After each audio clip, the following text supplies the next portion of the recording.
This is episode 23 with Tiffany Cruikshank.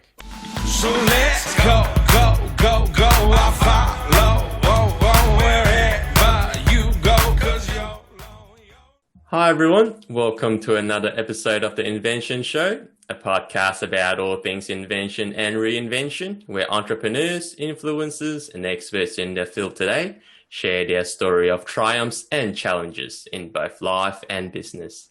My name is Tacklee, entrepreneur, investor, inventor, and the host of this show. Now today, I've got an amazing guest and thrilled to have her on the podcast. Tiffany Cruikshank, founder of Yoga Medicine, a renowned international yoga teacher, educator, author, and health and wellness expert who travels the world, training both yoga instructors and students on how to use yoga as medicine.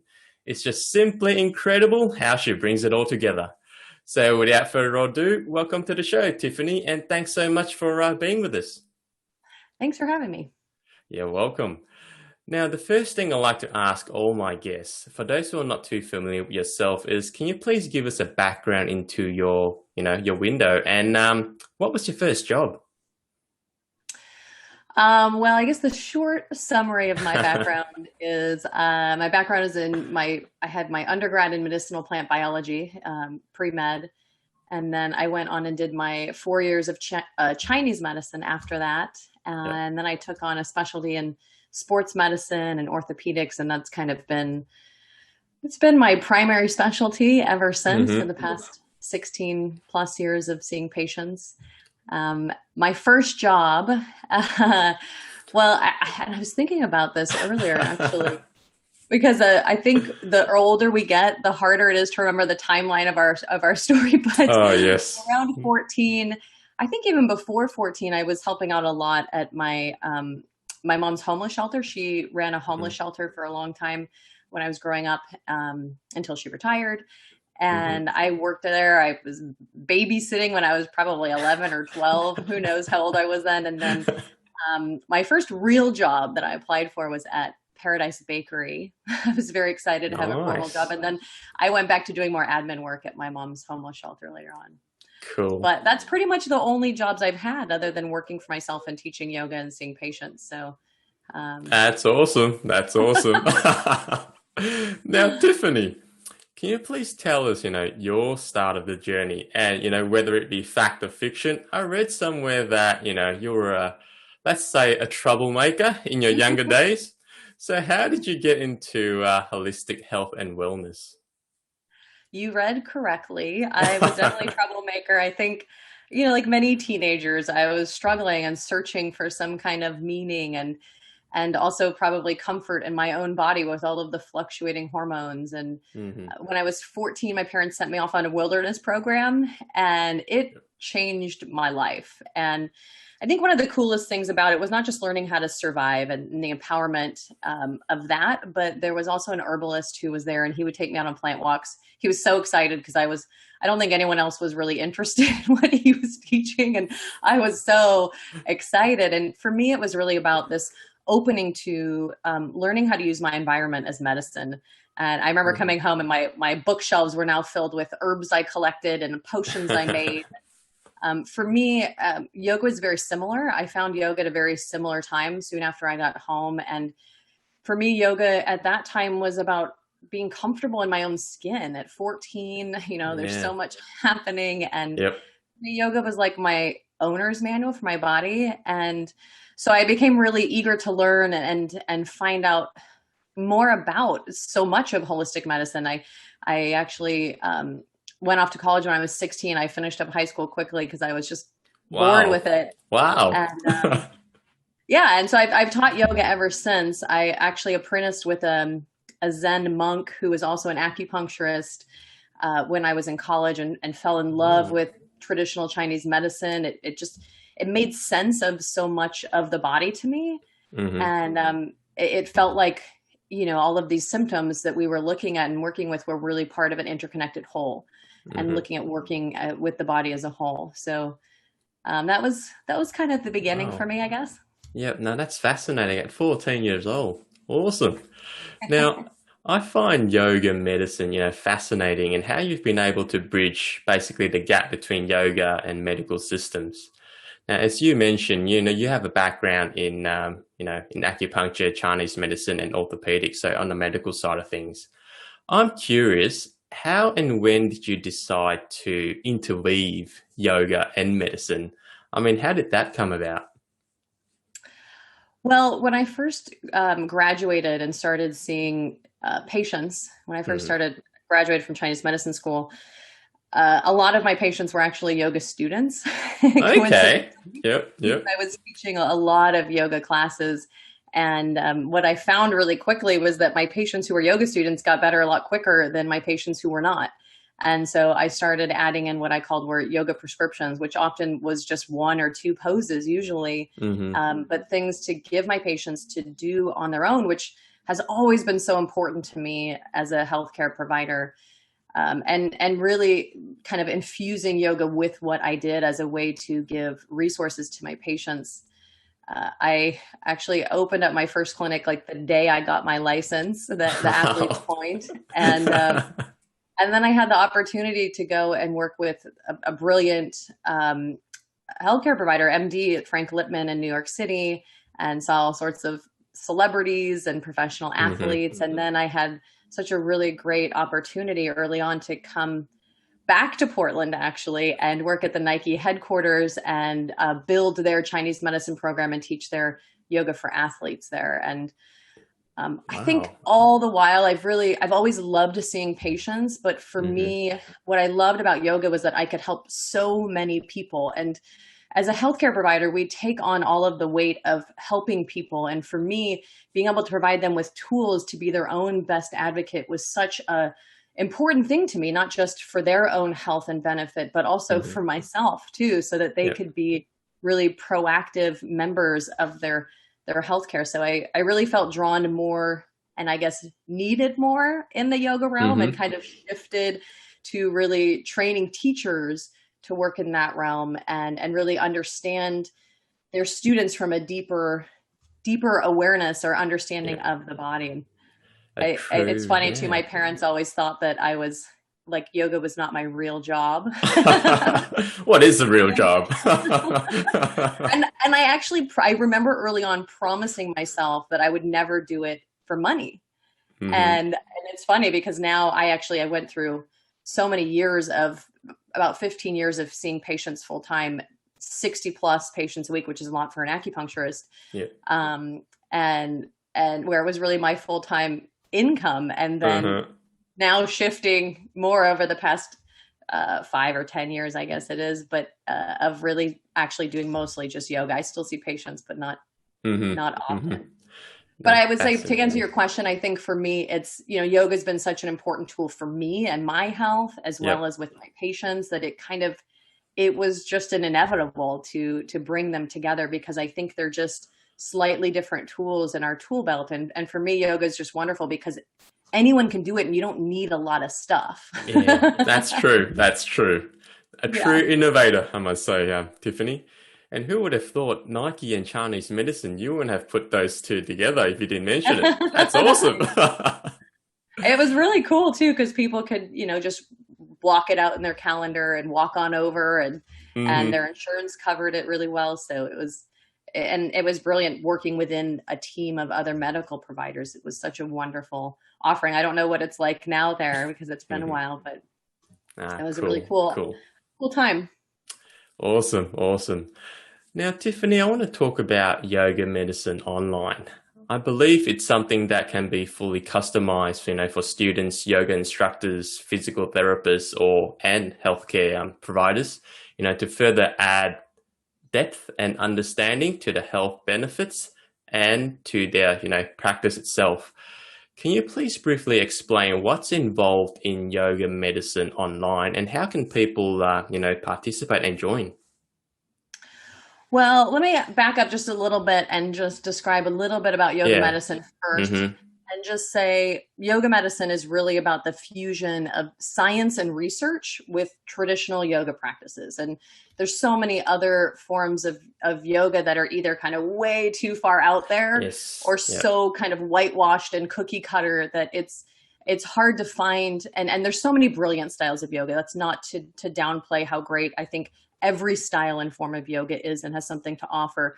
But what I really wanted to do was bring together the power and potential of what we know now with research and science and anatomy and physiology, just basic things we didn't know, even 100 years ago, and fuse it with the traditional practices, which we've seen have been proven over time to be really helpful, but bring it together in a way that really suits the individual now. Because the reality is that we're not living in India 80 years ago. We're not sitting on the ground and working, on the floor. Like there are different needs, and the practice really has to evolve to suit our unique needs.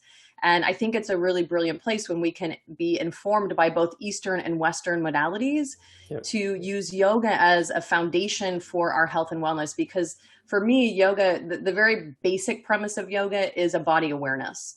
And that body awareness allows us to better navigate our health and wellness, whether that be with an MD or an ND or a surgeon or whoever that might be.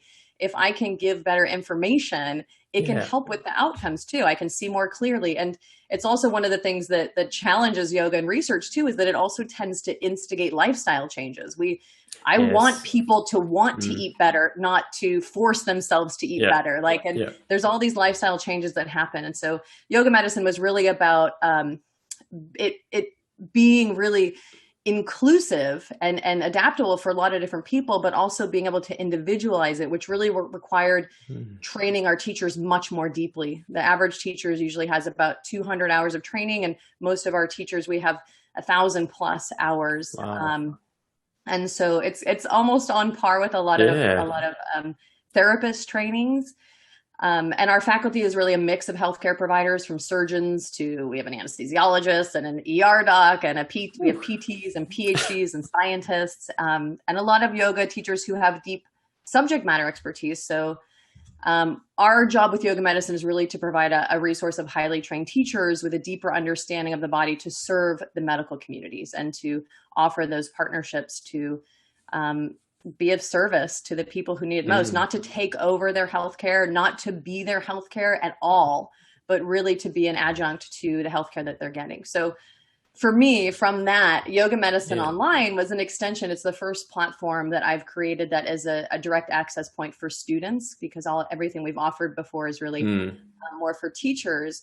And the reason I created that was I wanted to be able to bring the potency of these practices to the student, bring the depth of what we do directly to people. What I found in the times when I've been able to lead in person for over long periods of time, lead classes, is what I saw was that students who studied with me over sometimes years, sometimes months, slowly learned over time. And there's no way just to download all that information into one class, because there's so much.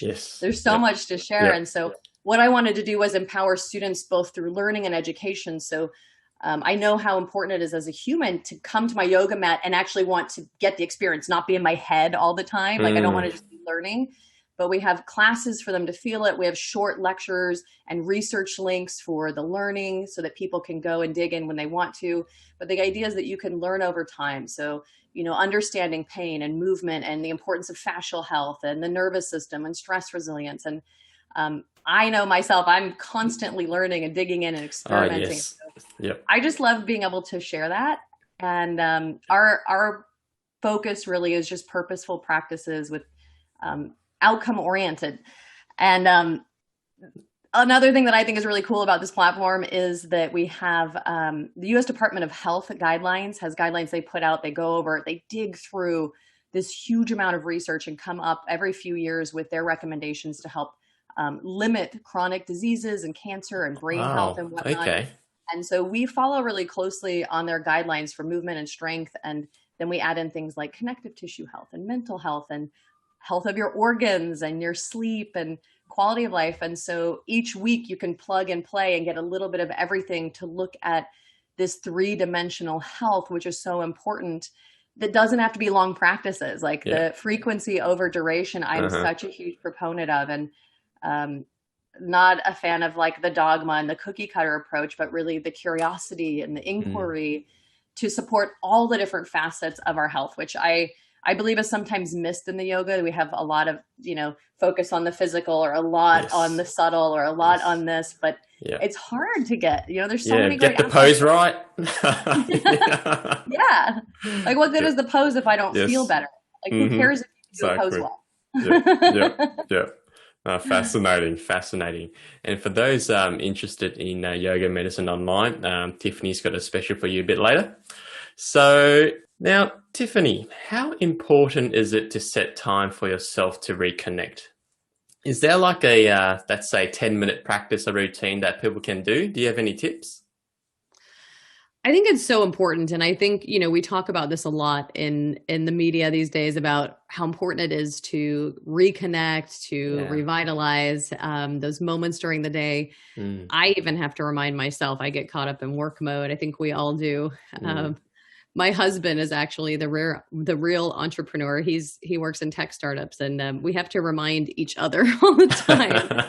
In fact, I feel like anytime I'm feeling that sense of overwhelm or lacking inspiration, I really force myself to carve some extra time out of my schedule for myself. And, I think for everyone that could be different things. For me, it's usually getting my mat for a longer practice just to indulge and to take care of myself. It sets me straight. Otherwise, I'm no good to anyone. I mean, I think we've all experienced this. Yep. And when you run a business with legs, you have to stay sharp. You have to keep your focus. You have to have clarity and inspiration and steer the ship. Otherwise, everything's harder. Yes. I think I struggled with that for a long time too, because I had a partner at the time a long time ago who was always like, you need a hobby. But the reality is I actually really love my job. And so what I do is really what I love. And I feel like you don't burn out in the same way, but you still need that downtime. And so for me, it's oftentimes just taking a few minutes to check in and notice this internal state. I often compare it to like when I'm stressed or busy, my interpretation of it is almost like static in the body and being able to kind of make things clear again. That spaciousness, the emptiness is where anything is possible. And so, I like to do it when I brush my teeth, is just notice my breath, notice the quality of my breath. Okay, yep. When I'm feeling that kind of stress pile up at my desk, it's that reminder of like, okay, here we are, just take a couple minutes. And it sounds too basic, but I think just noticing this internal state and the breath is a great anchor for that. Can be a great way to just keep checking in. And for me, yoga is that non-judgmental lens too of not necessarily having to judge myself or feel bad for maybe the holiday indulgences or, the stress that I've taken on, but I can kind of change and steer that ship at any time. Yep. And the clarity of checking in is what kind of grants me that capacity and not necessarily have to feel bad about it. No, powerful stuff, breath. No, love it. Now, Tiffany, I believe you're also the founder of Yoga Medicine Saver Foundation. I want to bring that up quickly. I absolutely love what you're doing here. It's a non-profit for, to work to fight against human trafficking and sexual exploitation. Can you please, let our listeners know a little bit more about it? I mean, how did it get started and how can people support the foundation? For me, I mentioned earlier that I worked at my mom's homeless shelter growing up. Yes. So I felt this urgency to do service work and the importance of it, I think, really early on. And I knew I wanted to give back. When I was at Nike, I heard about the Girl Effect. I don't even know if it's still around now. I'm sure it is. But the Girl Effect, they had this really cool, informative video just about breaking the cycle through education that these women were being trafficked and then being stuck in that and then getting pregnant and having to support their families and being reliant on then, having to use that as income and that education at a young age as well. Education was really the most powerful way to break that cycle. And it really hit home with me as a woman who is educated and, and education is variable, right? We can have it in all different forms, but as someone who felt really privileged to have that education, I felt really strongly about being able to offer that and give that back to other women. And as a woman, I just can't imagine of any greater disservice, anything worse to have to deal with in my life. At the time too, I was going to India for a month at a time, every few years, and got to know the ups and the downs of this place that I loved, of, the sweet, smaller communities and the family, and there was so much of the sweetness to it. And then in the cities, you almost feel like you can be swallowed up, and to think of women being kind of lost and so helpless there without the resources they need to pick themselves up. And it's just, for me, what's so important. I've looked at a lot of different ways to bring this to life. And for me, what was so important with our nonprofit, which is like 5 years running now, we've raised almost $400,000 over the past 5 years now. And what was important to me was not just giving them food and shelter, but really, and medical, and even yoga. To me, yoga is an empowerment tool, but it's not the most empowering thing for them. What was most empowering was providing educational skills for a lifetime for them. And it's so incredible to go and see these women and see the light in their eyes when they feel so confident and now empowered to be able to go and take care of themselves and their families, and the spark in their eyes. You would never even imagine what these women have gone through. It's pretty mind blowing. And then to come home from those visits, it just puts, there's a selfish part of it, right? That puts everything in perspective in our own lives, and your stress it seems so insignificant. First world problems. I really think I'm a firm believer in service work because of that too. No, I love it. But all the info is on our website. If you go to yogamedicinesseva.com. There's so many ways to get involved, whether that's donating or fundraising or events or items you can buy that support our work too. Our girls make jewelry too, which is beautiful and a nice offering too. Awesome. I'll definitely put some links in the show notes below. Now, I want to touch on spirituality briefly, Tiffany. Now, some people believe in it, some people don't. Some think it's woo-woo. That's totally fine. So what is your thoughts on it in helping leading to success in business and life? It's such a loaded word, right? Yes, it is. I feel like there's these connotations of chanting and ringing bells and gurus and, all this kind of mystical stuff, which some people really love. And I think there can be benefits, even scientific benefits, to just the humility and things that we experience in any religious endeavors as well, or spiritual. But for me, spirituality is really more about living with purpose, and this belief that we are really all designed to do something wonderful. And to me, living with purpose means that there's a clarity in everything we do that's built on a lot of the tenets we see in yoga too, which is things like truthfulness with myself, non-attachment, non-greed, contentment, and so many other things. It's also, I think, a non-judgmental approach to a purpose-driven life. So it was just really hard to do because we get so focused on this outcome. It's so easy to kind of beat ourselves up along the way. But when we start to view it as a service and we see that we each have an important purpose on this earth, I think it really puts things in perspective and really helps prevent the burnout and gives clarity to our mission. And there's less pressure. It's simply a commitment to do our best. Yep. No, excellent. Now, moving on to entrepreneurship and building your brand, Tiffany. You've been on countless magazines, been featured as an expert in numerous publications, including New York Times, Forbes, Wall Street Journal, Cosmopolitan, just to name a few.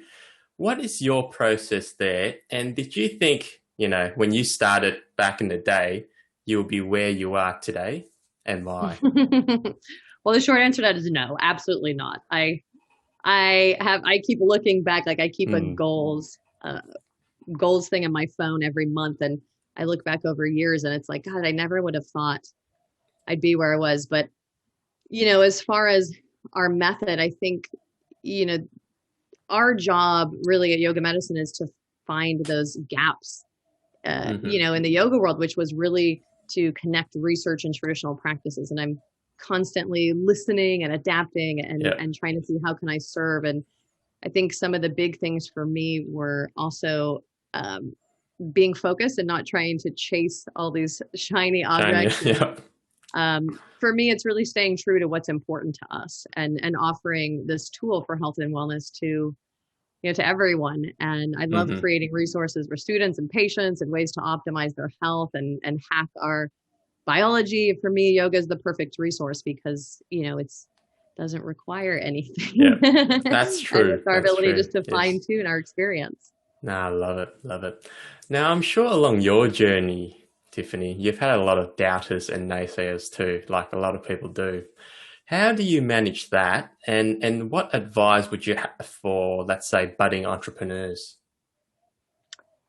Well, I will say I'm grateful that I had my medical practice to lean into financially. So I luckily didn't have to rely too much on other people. So that really, I think, limits a lot of the naysayers and the doubters because I got to really focus on that's awesome. pouring myself into what I believed in. And I was always really willing to pour my money into what I felt so strongly about. And it wasn't really about making money, but really about helping people and bringing what I felt so strongly about after seeing all the benefits with my patients and myself, of really bringing that to life. So I think, I knew when to seek input. I knew how to sit back and let other people do some things. I knew, process things. So I think, one thing that's commonly said too is not chasing after shiny objects. There's so much too, once things start to take off.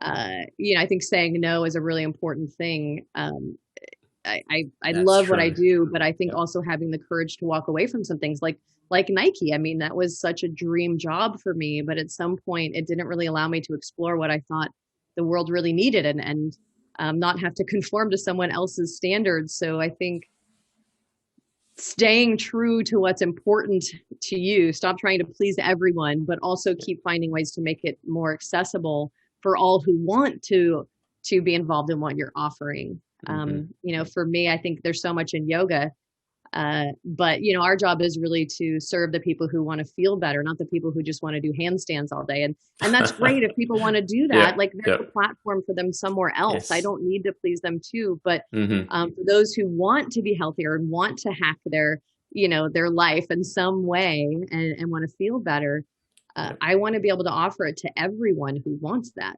And so being diligent and dedicated and having the confidence and being unwilling to settle or sacrifice, I think was a big part of it. Yeah, take note of that one, listeners.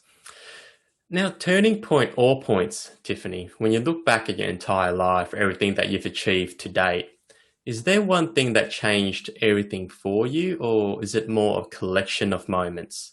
And what triggered those changes or reinvention? Yeah, I think it was definitely more of a collection of moments. One thing that I think is really important for me in my process is constantly reconsidering and reflecting. I know there was a time when I was pushing so hard and trying to train teachers to teach for us, but it just wasn't time yet.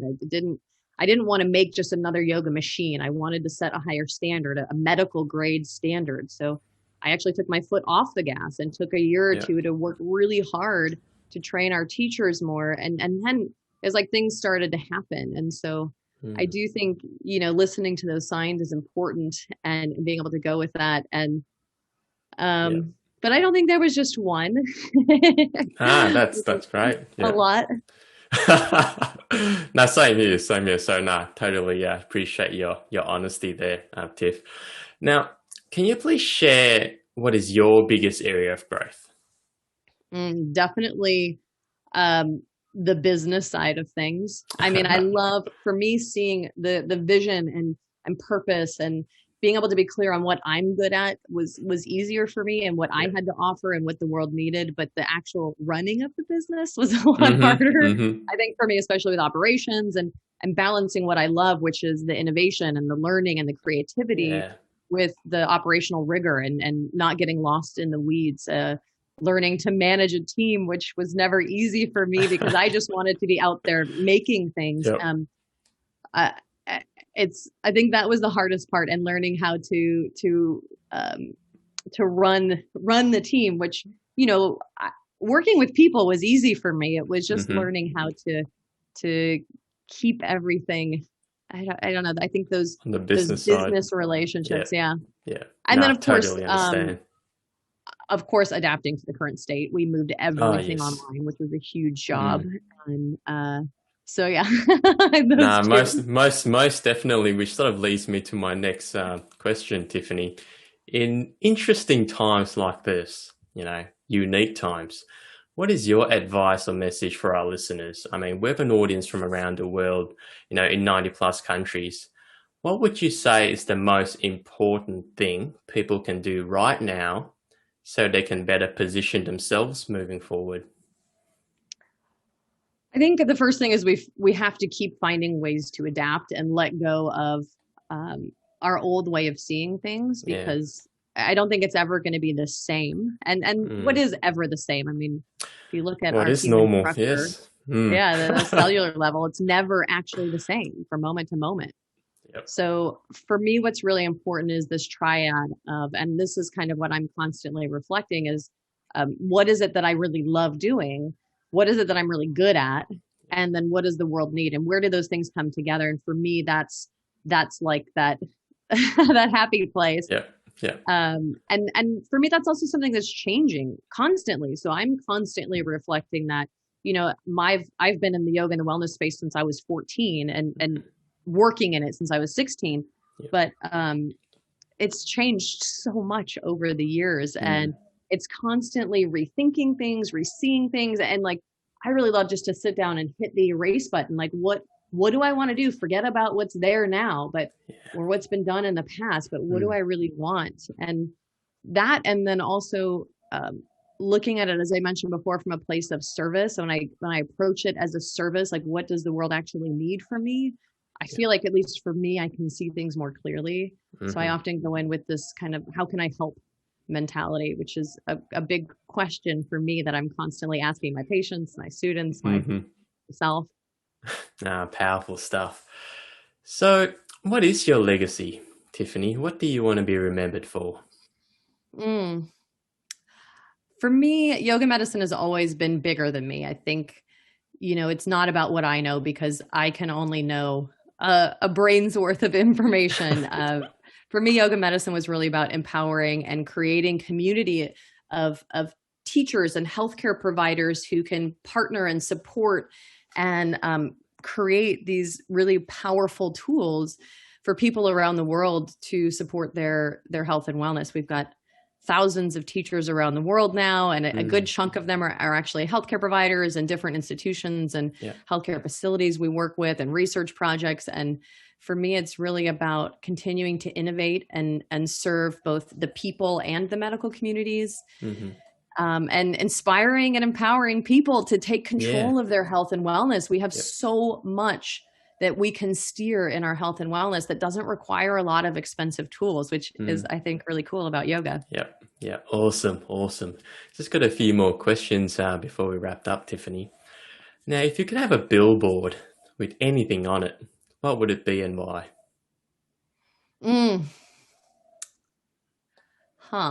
I think I still am a Nike girl at heart. I have always loved, there's, whenever you leave a company, there's always pros and cons to everything. I have so much gratitude for all that I learned there and in every endeavor I've had so far. But I am a huge advocate of the just do it. I think we wait so long for the perfect timing and the perfect scenario and the perfect setup, and there's no perfect. And who cares about, like, perfect isn't really that fun anyways. Like, who what is perfect? Yes.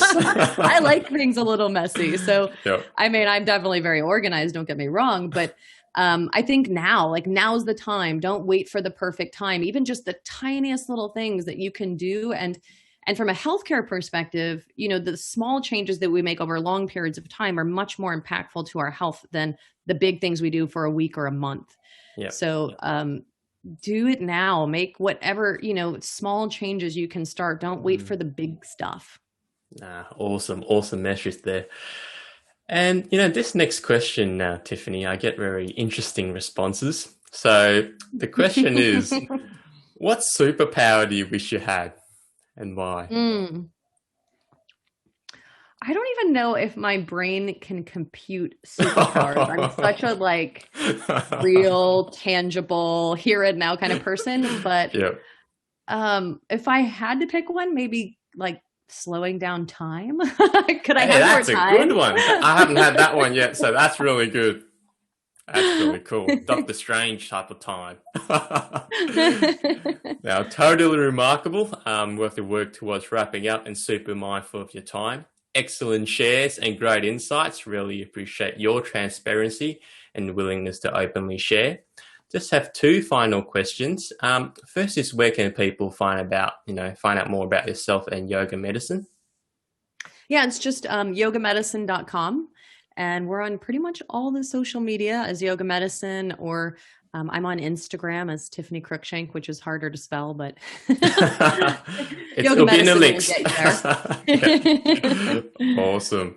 And secondly, what parting words of wisdom would you like to leave for our listeners and viewers? I think for those, I know that it's such a diverse group of people, non-yoga people listening to. For me, I think in the business realm, what's been really important to me is commitment and clarity. And it's one of the things I love about yoga is that it allows us to keep listening and clarifying what's important to us. It whether that's breath or poses or health or relationships or work, and there's really no right or wrong answer to it. For me, I haven't really had a training in business, but I focused on what I knew, and it was really about fearless dedication with compassion and service. And I really don't believe we win unless everyone wins. It's always kind of been a really important thing for me too, is looking for those synergistic relationships and finding ways to support everyone within our business or in our communities. So I guess those are some of the mottos that I've kind of worked by. Love it. Awesome. Totally incredible learnings and knowledge. Thanks again, Tiffany. Really appreciate your time. Hope to maybe see you in person one day, and stay well, be well, and take care. I would love that. Yes. Did you want to add in? Yes, the promo code. That'd be awesome for our listeners. Because I think we mentioned it earlier. Yes. So for those of you, we were offering a free 2-week subscription to our Yoga Medicine Online that I mentioned before.